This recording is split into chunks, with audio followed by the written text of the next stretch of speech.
ዳጣ በክፍል 28 እንግዲህ አቶ ደረጀን ልጅን አምጣ እያለችው ትገኛለች። ሰላም ማለት ነው። ሰላም ሰላም፣ ወደ ቤተሰቦች እንደምን አላችሁ? እኔ ያለው ደህና ነኝ፣ እግዚአብሔር ይመስገን። ዳጣ በክፍል 28 ይዤላችሁ መጥቻለሁ። እንግዲህ ዳጣ የሰላምዬ ልጅ ነው። አቶ ደረጀ ለሰላምዬ ለምን ቤት ተከራይተንልሽ አትወጭም? ራስሽን ችለሽ ትኖሪያለሽ ሲላትኝ እኔ አልወጣም ከዚህ ቤት ለምን እንደማልወጣ ደግሞ አንተ ጠንቀህ ታውቃለህ ስትለው አቶ ደረጀም ምንድን ነው የማውቀው? ለምንድን ነው የማትወጪው? መውጣት የማትፈልጊው ለምንድን ነው ሲላትኝ እኔ ልጅን ነው የምፈልገው። ልጅን የት ነው ያደረጋችኋት? ልጅን ሳታመጣ ከዚች ቤት ነቅነቅ አልልም። ያለበለዚያ ግን ሁሉንም ነገር ለትዬ ነው የምነግረው። ግን እዚህ ቤት እንደወጣ ከፈለክ ልጅን አምጣት እያለችው ነበር አቶ ደረጀን። አቶ ደረጀም እንዴት እንደዚህ ታያለሽ? በፍጹም ይሄን ነገር ማርታ ማወቅ የለባትም እያለ ነበረ እኮ። እንደዛ ከሆነ ወይ ልጅን ታመጣለህ ወይ ደግሞ እኔ እዚህ ቤት መቼም አልወጣም እያለችው ነበረ ማለት ነው ሰላምዬ። እሱም በድንጋጤ እንዴት እንደዚህ ታያለሽ? እንደዚህ ማለት የለብሽም እኮ እንተ ብዙ ልጆች አሉ፣ እኔ ግን አንዲት ልጅ ናት፣ የባህር ልጅ ናትኝ። የት ነው ያደረጋችኋት? ገላችኋትም ከሆነ ንገሩኝ፣ የትስ ነው የቀበራችኋት? እያለች ነበር ሰላምዬ በማልቀስና በማዘን ላይ ሁና ማለት ነው። አቶ ደረጀም እባክሽን ተረጋጊ፣ እንደዚህ መሆን የለብሽም፣ ራሽን አረጋጊ፣ ነገሮችን ተነጋግረን እንፈታቸው። እሷም አይ በፍጹም አይሆንም፣ ልጅን ካመጣ አምጣትኝ። ቆይ የት ነው ያደረግካት? የት ነው ያደረስካት? የኔ ልጅ የመጀመሪያ ልጅ እኮ ናትኝ። አንተ ልጅ ውስጥ ስላሉ ግድ አትላትም፣ እኔ ግን ታስፈልገኛለች፣ ልጅን አምጣ እያለችው ነበረ ሰላምዬ ማለት ነው። አቶ ደረጀን በቃ ዝም በይ፣ ይህን ነገር ለማርታ መናገር የለብሽም፣ እኔ ነች ደግሞ እንነጋገራለን፣ ነገሩን እንፈታዋለን ተነጋግረን። ስለዚህ አሁን እቤት መቆየት ትችያለሽ፣ ችግር የለውም፣ ካልፈለግሽ የሚሆን ነገር የለም ብሎ ሰላምዬን አረጋግቷታል ማለት ነው አቶ ደረጀ። አቤጊ ደግሞ ሰላምዬን በማንቆጠጥ ላይ ትገኛለች ማለት ነው። ቆይ ሰላም መች ነው ባልሽን የምታስተዋውቂን? ይኸውልሽ ከየት ነው ያረገሽው? እያለ ሁልጊዜ እየተከታተለች ተቸካችካታለች ማለት ነው። ቆይ አንቺ እኔ እኮ አሁን ልጅሽን ስትወልጅ በማን ስም ስሙን የካርድ እንትኑን በምን ስም እንደምታረጊው ላይሽ ነው እስከ ማየት ቸኩያለሁ እያለቻት ነበረ። የማደርገው በራሴ ስም ነው፣ እናቱም አባቱም እኔ ነኝ ስትል፣ ቆይ አንቺ ከንፋስ ነው እንዲህ ያረገሽው እያለቻት ነበረ ሰላምዬ ማለት ነው። ሰላምዬም እንግዳውስ ንፋስ የሚያስረግዝ ከሆነ ከፍተሽ ሞክሪው እያለቻት ነበር ለኤቢ ማለት ነው። ኤቢም እባክሽን እንደውም ዛሬ የልጅሽን አባት ካላመጣሽ ከዚህ ቤት አባረርሻለሁ እያለቻት ነበረ ሰላምዬም ማለት ነው። እሷም እንግዲህ እንደፈለግሽኝ እንደ ምን አይነት ልጅ ነሽ እንደ ምን ይሻልሻል እያለቻት ነበር። እንግዲህ ኤቢ ይሄንን የምታደርገው እሷንም የሚያፈቅራት ልጅ አለ ማለት ነው። እና የሰላምዬን ስልክ ሰጥታው በዚህ ደውለት ተጀናጅናት ብለዋለች ማለት ነው። እሱም እንግዲህ ለሰላምዬ እየደወለላት ይገኛል። ቆይ አንተ ምንድን ነው በዚህ ደረቅ ላይ የምትደውለው? እኔ እኮ ትልቅ ሰው ነኝ፣ ሲቀጥል እኔ እንደዚህ አይነት ወሬ አይመጥነኝም ለእኔ፣ ስልክ ተሳስተ ከሆነ አይታ ደውል መጀመሪያ እያለችው ነበረ ለልጁ ማለት ነው። አይ እኔ እኮ ሰላም ነኝ ስትለው፣ እንዴ ሰላም ነሽ እንዴ? ሰላም እኮ በሁሉም ቦታ እየተፈለገ ነው፣ በሀገር በሙሉ እየተፈለግሽ ነው፣ ሰላም ነው የጠፋው በአሁኑ ሰዓት ሲላት፣ እንዴ እኔ እንደዚህ አይነት ቀልድ የምሰማበት ጊዜ የለኝም ብላ ሰላምዬም ስልኩ ምን አይነት ሰው ነው ብላ ዘግታበታለች ማለት ነው። እንግዲህ ከናታን ጋር እያወራች ነበረ። ናታን ቆይ ሰላምዬ ልጅሽ ወንድ ነው ወይስ ሴት ነው ሲላትኝ፣ አይ እኔ ሂጄ አላላየውም ገና ስትለው፣ እንዴ ቆይ እስካሁን ድረስ ሐኪም ቤት አልሄድሽም እንዴ ሲላት፣ ኧረ እትዬ ዛሬ ይዘኝ ሂዳ ነበረ፣ አንድ እትዬ እኮ በጣም መልካም ሰው ናት እማዬ፣ በጣም ጥሩ ሰው ናት እያለ ነበር ናታንዬ ማለት ነው። ሰላምዬም አዎ በጣም መልካም ሴት ናትኝ፣ እንደሱ አይነት መልካም ሚስት፣ መልካም እናት፣ መልካም አሰሪ አይቼ አላቅም ስትለው፣ አዎ ሰላምዬ ግን ደግሞ እማዬ ቁጡና ኃይለኛ መሆኗንም አትርሽ ሲላትኝ፣ አውቃለሁኝ እንደሆነስ እንደሱ አይነት ሚስት ነበር እንደማየ አይነት ሚስት ባገኝ እፈልግ ነበረ እያለ ነበር ናታን ማለት ነው። እሷም እንዴ ሩቅ መሄድ አይጠበቅብህም ዳጣ አለችልህ ልክ እንደሷ እያለች ነበረ ማለት ነው። ሰላምዬ ዳጣና ናታን አንድ ላይ እንዲሆን ትፈልጋለች። ናታንን ዳጣ አይገባትም ባክሽ፣ እኔና ኤቢ እኮ አንድ ላይ ስታየን ደስ ነው የሚላትኝ፣ እሷ ምንም አይገባትም እያለ ነበረ ለሰላምዬ። ሰላምዬ እንዴ እንደ ዳጣማ የሚገባው ሰው የለም፣ እሷ እኮ ቁም ነገር ላይ እንደዚህ ግልጽ አትናገርም፣ ጨዋታ ላይ ብቻ ነው የምትናገረው እንጂ ቀርባ በደንብ ያትኝ ከኤቢ ጋር ስትያት እንደውም ኤቢ ናት የፈለገችውን ነገር በግልጽ የምትናገረው። ብትፈልግ ራሱ እንደዚህ በግልጽ አውጥታ አትነግርም እያለችው ነበር ለናታን ማለት ነው። ናታንም አይ በፍጹም እሷ የሚገባ ሰው አይደለችም፣ እንዴት ከኤቢ ጋር ስታይኝ ደስ ይላታል? እንደዛ ከሆነ ለእኔ ምንም አይነት ነገር የላትም። ሲጀመር ዳጣ ምንም ነገር አታስብም፣ እንደዚህ አይነት ነገር ጭራሹንም አታስብም እያላት ነበረ ለሰላምዬ ማለት ነው። ሰላምዬ መስሎ ነው እንጂ እኛ ሴቶች የምንፈልገውን ነገር በግልጽ አንናገርም፣ ይልቁንም አንተ ፈልገህ እንድትሄድ ትፈልጋለች እንጂ እሷ ግልጽ ሆና አትነግርህም እያለችው ነበረ። እሱም እሺ እንግዲህ እስኪ እናያለን ብሎ እንግዲህ ዳጣ ሌላ ቦታ ሄዳ ነበረና ተከትሏት ሄዶ ነበረ። ወይ ዳጣ ግን እንደዚህ አይነት ቦታ ይመችሻል ማለት ነው እና እዚህ መሆኔን እንደሚመችኝ ያውቃል እዚህ የመጣኸው እያለችው ነበር ለናታን።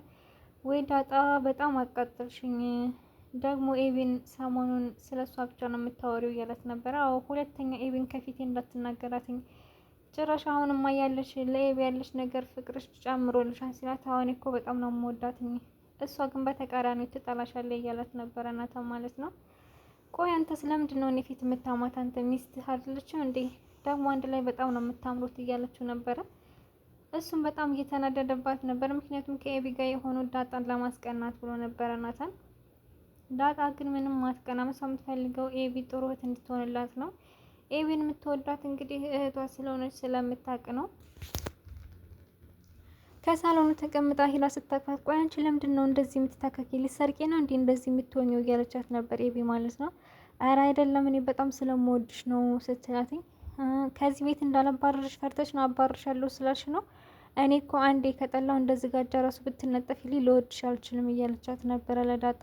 ዳጣ ግን ኤቢ ችግር የለውም እኔ በጣም ነው የምወድሽ፣ እኔ ምልሽ ግን ከቤት አባርሻለሁ ብለሽ ነበር እንዴ እያለች ነበር ዳጣ ማለት ነው። እሷም አዎ አባርሻለሁ እያለቻት ነበረ ኤቢ ማለት ነው።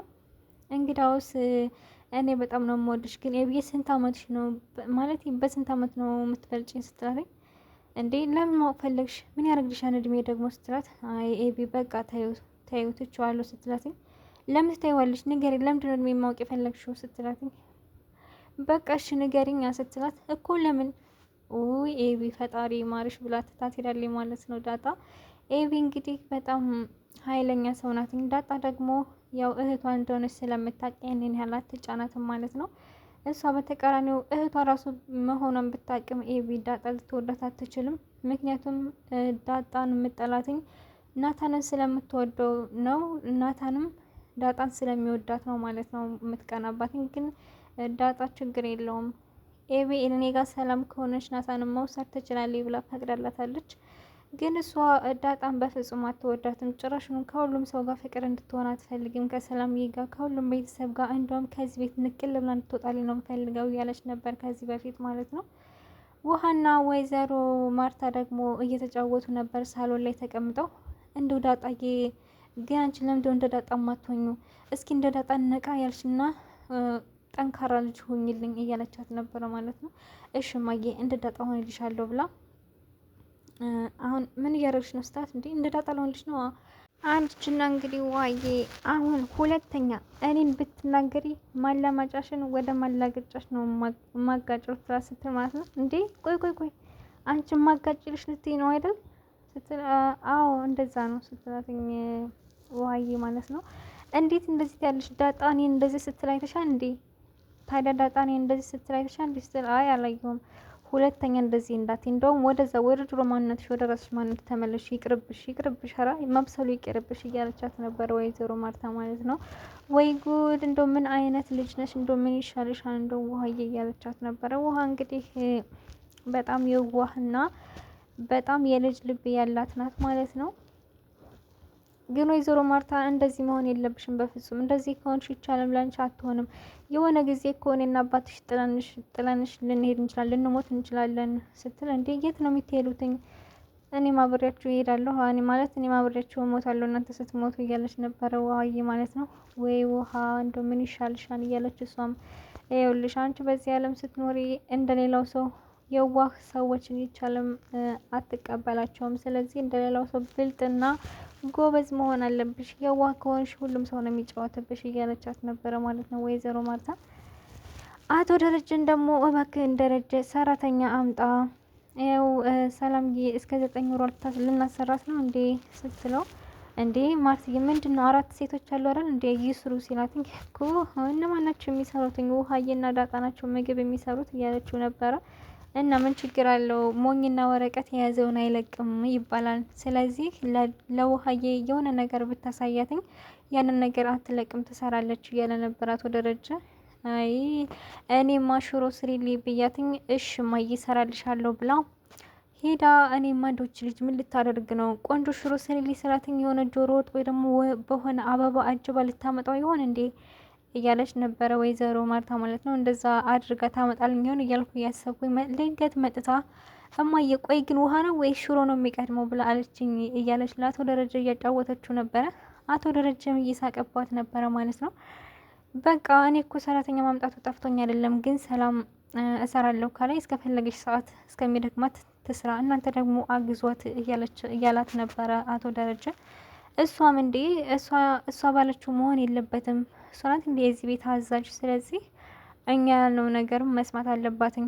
የልጇን አባትንም አምተሽ አስታወቂ ብያት ዝም ስትለኝ የሆነ የራሷ የሆነ በቂ ምክንያት አለ ብዬ ነው እንጂ ዝም አላትም ነበረ እያለችው ነበረ አቶ ደረጀም ማለት ነው። አቶ ደረጀም እንግዲህ እሺ ችግር የለውም በቃ ብሎ ዝም ብሏታን። ምክንያቱም አቶ ደረጀ በጣም ይፈራን ማለት ነው። ከዚህ በፊት ለምንድን ነው ዳጣን ማለት ሰላም ግን ማትቆጣትኝ? አንድም ቀን እኮ ስትናገራት አይቻል አቅም ብለው ነበር ማለት ነው። እንግዲህ ወይዘሮ ማርታ ባለቤቷን በጣም ነው የምታምነው። ከሰላምዬ እንግዲህ አሁን የሁለተኛ ልጁ ነው፣ ግን እሱ አያውቅም ማለት ነው። ዳጣ ግን የሰላምዬ ልጅ ናት። ሰላምዬ ደግሞ ዳጣ ልጇ እንደሆነች አታውቅም። አቶ ደረጀ ደግሞ በደንብ አድርጎ ያውቃል። ለምን ደግሞ እንደማይነግራት አይታወቅም ማለት ነው። ግን ወደፊት ማወቋ አይቀርም። አሁን ደግሞ ያረገዘችው ልጅ የአቶ ደረጀ ልጅ ነው፣ ግን አቶ ደረጀ አያውቅም ማለት ነው። በስካር መንፈስ ሆኖ ነው እንደዚህ ያረገዘችው ሰላምዬ። ስለዚህ አያውቅም ከሰላም ልጅ እንዳለው ድጋሚ የሰላምዬ ልጅ ዳጣ እንደሆነች ያውቃል፣ የእሱም ልጅ ዳጣ እንደሆነች ያውቃል እንጂ አሁን የተረገዘው ልጅ የእሱ መሆኑን አያውቅም ማለት ነው። ሰላም ደግሞ ኤቢ የቀጠረችው ልጅ ማለት ነው በየደቂቃው እየደወለ እያስቸገራት ይገኛል። እሷም እንግዲህ ለምን እንደዚህ ከሆነ ማለት እኔ ለምን የልጅ አባት ነው ብዬ አላስታውቃቸውም ብላ በውስጧ እያሰበች ነበረ ማለት ነው። ይህ ሁሉ ተንኮል እንግዲህ የኤቢ ተንኮል ነው። እሺ ፍቅሬ ማሬ ሲላትኝ እንዴ ያንተ ልጅ ምን ሆነ ነው? እኔ እኮ የራሴ ትልቅ ሰው ነኝ፣ ስለዚህ እንደዚህ አይነት ነገር እኔን አይመጥነኝም ስትለው፣ ወይ ሰላምዬ በፍቅርሽ ተቃጠልኩ እኮ ነው ምልሽ፣ በፍቅርሽ ተቃጥዬ ኩሽና ገባ፣ ኩሽና ስገባ አገኘሁሽ እያላት ነበር ልጁ ማለት ነው። እንግዲህ እሱ ይህን ሁሉ የሚያደርገው ኤቢን ስለሚወዳት እና ኤቢ እንደዚህ አይነት ነገር አድርግልኝ ስላለች ነው። መጀመሪያ ከእሷ ቀጥራ እያናገረችው ነበረ። ይኸውልህ መጀመሪያ ከቤት እንዳይርቅ ከሰላምዬ ጋር እንደተስማማ አክት ታደርጋለህ። ከዛ ግን ዳጣ ስትመጣ ዳጣና ሰላምዬ ገንዘብ ሰጥተው እንድትናገርላቸው እና የሰላምዬ የልጁ አባት እንደሆንክ እንድትነግርላቸው ፈልገው እንደሆነ ትናገራለህ እያለችው ነበረ ኤቢ ማለት ነው። እሱም እንዴ ኤቢ ይሄ እኮ ኃጢአት ነው ሲላትኝ፣ አይዳባ የታባ ያወቅኩን ኃጢአት ነው ኃጢአት የምትለው እያለችው ነበረ። እሺ በቃ እንግዲህ ብሎ እሱም ተስማምቷል። ዳጣን ስታማክራት ሰላምዬ እንደው እባክሽን ዳጣዬ ይቺ ኤቢ እኮ መውጫ መግቢያ ሰጣችኝ፣ ስለዚህ የሆነ ልጅ የሚደውል ልጅ አለና እሱን አምጥቼ የልጄ አባት ነው ብዬ ላስታውቃቸው ነው ስትላት፣ ወይ ቆይ ልጁ ማነው ታውቂዋለሽ ወይ ስትላት፣ ስሙን ስትነግረው እንግዲህ ይሄ ስም አዲስ አይደለም የሆነ ቦታ የሰማሁት ይመስለኛል፣ ለማንኛውም ምን የጣርቼ ልጁን አይቼው ከዛ በኋላ ታስታውቂያቸዋለሽ ብላታለች ዳጣ ማለት ነው። ሲመስለኝ ግን ዳጣ ልጁን ከበሩ አግኝታ የምታዋራው ነው ይመስለኝ። ከዛም ኤቢ ያለችውን ነገር የሚሰርዘው ይመስለኛል ዳጣ ካዋራችው። ኤቢ እንግዲህ እሷ ናት የቀጠረችው ማለት ነው ሰላምዬንና ዳጣን ልክ እንደዋሹና ገንዘብ እንደከፈሉት አድርጋ ለቤተሰቦቿ እንዲናገሩ ለአባቷና ለእናቷ እንዲናገሩ ነው ያደረገችው። ኤቢ እንግዲህ ለምን ይህን ተንኮል እንደምትሰራ ምንም ሊገባኝ አልቻለም። ዳጣ የምታከሽባት ነው የሚመስለኝ፣ ምክንያቱም ሰላምዬንም እሷንም የሚያዋርድ ስራ ስለሆነ እያደረገች ያለችው የሚሳካላት አይመስለኝም ማለት ነው። ልጁ ግን በጣም ስለሚወዳት ሊዋሽላት ይችላል። ዳጣ ካስፈራራችሁ ግን ስለሚፈራ የሚናገር አይመስለኝም ማለት ነው። እንግዲህ ሁላቸውም በጉጉት እየጠበቋቸው ይገኛል። የሰላምዬ ባል ሊመጣ ነው እያሉ እየጠበቁት ይገኛል ማለት ነው። ሰላምዬ ቆይ እንደዚህ ማድረግሽ በጣም ጥሩ ነው፣ በጣም ደስ ይላል እና ጎበዝ እያለቻት ነበረ ወይዘሮ ማርታ። አዎ እትዬ እንደውም ልጁ ከተስማማ ዲል አድርገን ነው ምንድራችሁ እያለች ነበረ ወይዘሮ ማርታ። አቶ ደረጀ ማርት እውነቷን ነው፣ እንደዚህ ከሆነ እኛ በትልቅ ሰርግ እንድራችኋለን። አባት ደግሞ ያለ ልጅ ያለ አባት አይሆንም። ስለዚህ ጥሩ አድርገሻን ሲላትኝ ረዳ አባት ምን ያደርጋል ሲጨንቀው አጡቶ ይጥላን ብላ ስትናገር ሰላምዬ ምን እንዴት እንደዚህ ትያለሽ? እንዴት እንደዚህ ትናገሪያለሽ? ባሌን አክብሪው፣ እንዴት ከልጆቹ ፊት እንደዚህ ትይዋለሽ? እያለቻት ነበረ ወይዘሮ ማርታ ማለት ነው። እንግዲህ ሰላምዬ የውስጧን ስለምታውቅ ነው እንደዛ ብላ የተናገረችው አቶ ደረጀን ልጁን አውጥቶ ይጥላን ያለችው። ያው ከዚህ በፊት ዳጣን አውጥቶ ስለጣለባት ነው። ግን ዳጣ መልሶ እንዳመጣት ደግሞ አታውቅም ማለት ነው። ማወቋም አይቀርም። ወይዘሮ ማርታም ሁለተኛ ባለቤቴ እንደዚህ እንዳትናገሪው፣ እንደዚህ አይነት ቃል ካፍሽ ሲወጣ ከሰማው ቀየምሻለሁ ሰላምዬ እያለቻት ነበረ።